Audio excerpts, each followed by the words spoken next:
How do you protect yourself from evil people? How do you spot the manipulator before they strike? And how do you stop someone harmful without losing your own peace? This guide explores the Stoic way to confront evil not with violence, but with clarity, courage, and moral strength. It's not about becoming paranoid or hard-hearted. It's about sharpening your perception, strengthening your character, and refusing to let wickedness find a home in your mind. Evil is ignorance. Evil is the deliberate misuse of reason. Evil is the will that chooses vice over virtue. Knowing better, the Stoics didn't promise you a life free of evil people, but they did teach how to remain free even in their presence. If you are ready for this, press the like button and don't forget to subscribe to the channel and let us know where you are watching from in the comment section. This kind of person has allowed their reason to be twisted by selfishness, ambition, jealousy, or lust. They lie, manipulate, exploit, and destroy not by accident, but by habit. But to observe and respond with reason. Your job is not to pass emotional judgment. If someone's character consistently reflects injustice, cowardice, and deceit, then no matter what mask they wear, they are dangerous. You don't need to hate them, but you must not be fooled by them, and they no longer feel the sting of conscience. Gave us a very different definition. They have become addicted to vice. To fight evil wisely, we must first understand what it is, and the Stoics, unlike many philosophers or religions of their time, for the Stoics, especially Epictetus and Marcus Aurelius, evil is not a supernatural force or an external monster. No man is evil willingly, said Socrates, whose teachings influenced the Stoics deeply. But Stoicism added a critical nuance. While many people do wrong out of ignorance, others know they are doing wrong and still choose it. So to the Stoics, evil is not a matter of what someone feels, it's what someone chooses repeatedly. Against their better nature, an evil person consistently violates these virtues. Epictetus put it plainly. It is not the things themselves that disturb us, but our judgments about them. And so an evil person is someone whose judgment is sick, who calls good things evil and evil things good. The Stoic's role, not to condemn, but to see clearly. It's tempting to label others and feel superior, but Stoicism warns against that too. Understanding evil is the first shield. Seeing clearly is the beginning of safety. The Stoics believed that clarity is protection. Evil doesn't always wear a sinister face or speak in threats. That's modern wisdom. But the Stoics said something similar over 2,000 years ago. Often, it smiles. It flatters. It blends in. It's not that the evil person lacks intelligence. It's that they use their intelligence to manipulate, to control, to gain advantage. And that's what makes it dangerous. You must learn to see past appearances. Their soul is stained with those colors, no matter how pleasant they appear. If someone shows you who they are, believe them the first time. To recognize the evil mindset, the Stoics tell us, observe actions, not just words. They may say what you want to hear to lower your defenses. Stoics remind us to trust actions over words. 1. A twisted will. When reason serves vice, evil, in Stoic philosophy, begins when the rational mind becomes a servant to destructive desires, greed, lust, pride, envy. Marcus Aurelius warns, the soul becomes dyed with the color of its thoughts. If a person constantly thinks in terms of domination, deceit, or selfish gain, 2. Manipulation over truth. Evil people don't just lie, they twist truth for advantage, Epictetus advised, but they remain alert, not emotionally entangled. They practice what the Greeks called prosos, continuous attention. You don't have to confront every toxic person, but you must learn to see them clearly. Don't explain your philosophy, embody it, name it silently, then choose your response with wisdom. They can mimic kindness, but only as a means to gain access to your trust. In other words, don't listen to who someone claims to be. Watch how they live. Point 3. Pleasure in control or harm a warning sign. The evil person often enjoys watching others suffer, even subtly. They may push limits, test boundaries, or charm their way into control. Do they say one thing and do another? When called out, they play the victim. Is the person unstable in mood, values, or loyalty? That's not just a red flag, it's a signal of internal chaos. Stoics call this corruption of the will, a person who has made vice a habit and sees people as tools. 4. Inconsistency and hidden motives. One of the Stoic methods of detecting danger was observing inconsistency. Seneca wrote, "The greatest evil is to have lost the sense of good and evil." Many evil people appear normal because they have numbed their conscience. A Stoic does not live in fear. Recognize the evil mindset.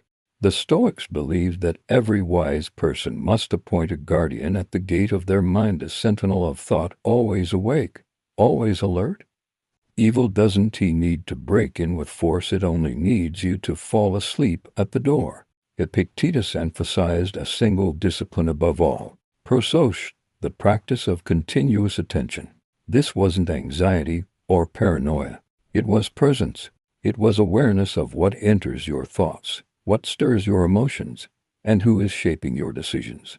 You need to protect yourself from being deceived by appearances. The sentinel is you. You don't need someone else to protect you from evil people. Marcus Aurelius wrote, "Stand upright or be made to." The mind in harmony with itself is fortress enough.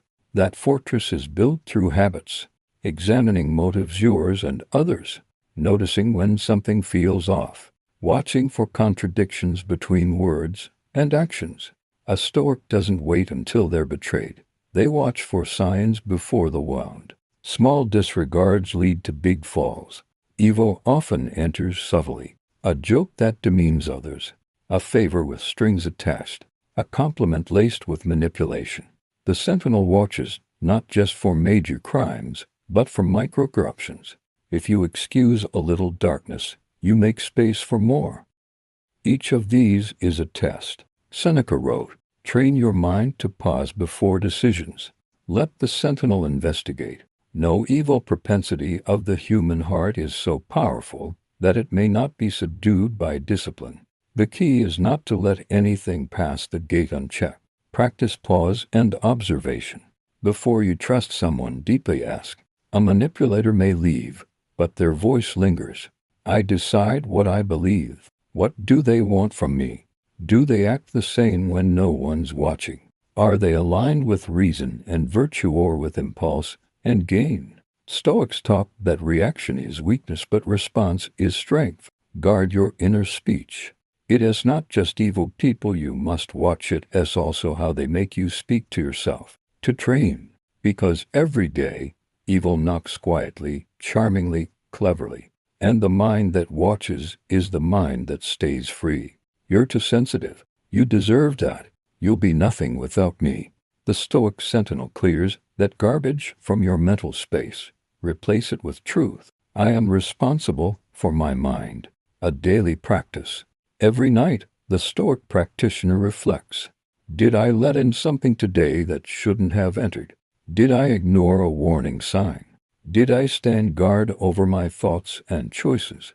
Not to judge. Detachment without cowardice. The right way to walk away. One of the most misunderstood teachings of Stoicism is detachment. Some take it as coldness, weakness, or even apathy. But that's not what the Stoics meant. Detachment is not cowardice. The best revenge is not to be like your enemy. It's not refusing to act. It's not ignoring injustice. It's to walk away calm, clean, and unchanged. Not because you fear them. If a person's presence constantly tempts you to lie, rage, or doubt yourself, they're corroding your virtue. And no one is worth your moral decay. But because your soul deserves better. True Stoic detachment means refusing to let your peace, your judgment, and your virtue be taken hostage by an evil person. They thrive on drama. If you fight them on their terms, you've already lost not your battle, but your inner balance. As Marcus Aurelius said, sometimes The most powerful move you can make isn't to argue, confront, or fight. Walking away is a moral decision, not a retreat. In Letters to Lucilius, Seneca writes about removing yourself from toxic influences. The Stoics believe that your character is your most precious possession. Evil wants reaction. Stoicism offers mastery. Evil people often want a reaction: outrage, fear, guilt, chaos. You are choosing not to participate in corruption. Epictetus taught, if someone succeeds in provoking you, realize that your mind is complicit in the provocation. So, when you detach, you are not surrendering. Detachment protects your energy and focus. No revenge, no gossip, no need for others to take sides. You simply say, with clarity, Stoic detachment is not just about avoiding harm, it's about focusing on what matters. You don't owe anyone access to your time or spirit just because they demand it. Your values, your purpose. It tells you to observe your duties to yourself and others. Instead of being drained by manipulation or conflict, the Stoic conserves their strength for constructive action. When to stay, when to leave. Stoicism does not tell you to abandon difficult people at the first offense. Is this person capable of change? Do they take responsibility for their wrongs? Or do they repeat harm without remorse? If the answers are clear, your path should be 2. Leaving is not harsh, it is self-respect. 5. Leaving without bitterness. The Stoic walks away without poison in their heart. This is not good for my soul. You leave the door open for truth, but closed to chaos. Detachment is strength. To walk away without anger, to protect your peace without explanation, to love yourself enough to step into solitude rather than stay in corruption. That is not weakness, that is Stoic strength. Stoic strategies to outsmart the deceiver. Evil people are often clever. They twist truth, wear false masks, but to refuse to play those games altogether. To outsmart the deceiver by never giving them control over your mind or behavior, and prey on the virtues of others. But the Stoics believe the wise are not easily fooled, not because they're cynical, but because they are trained in reason, restraint, and perception. To the Stoics, the goal is not to defeat evil people in their games. No man is free who is not master of himself. Epictetus, you become untouchable to manipulators if you can master your reactions, your expectations, and your need for approval, so you excuse their behavior. Control your emotions, their favorite weapon. Manipulators rely on triggering your fear, pity, or anger to cloud your judgment. So you rush into bad decisions. They want you to panic. They want you to feel sorry for them. They want you to get angry so they can accuse you of being the problem. The Stoic defense. Emotional discipline. Seneca wrote, anger, if not restrained, is frequently more hurtful to us than the injury that provokes it. They rely on your forgetfulness or emotional confusion. Delay your response. Let the manipulator reveal more by your silence. When you don't react, they lose their grip. Take a breath. Use logic to expose contradictions. Stoics trained themselves to see logical inconsistencies, and evil people are full of them. A deceiver may say one thing today and the opposite tomorrow. Strategy.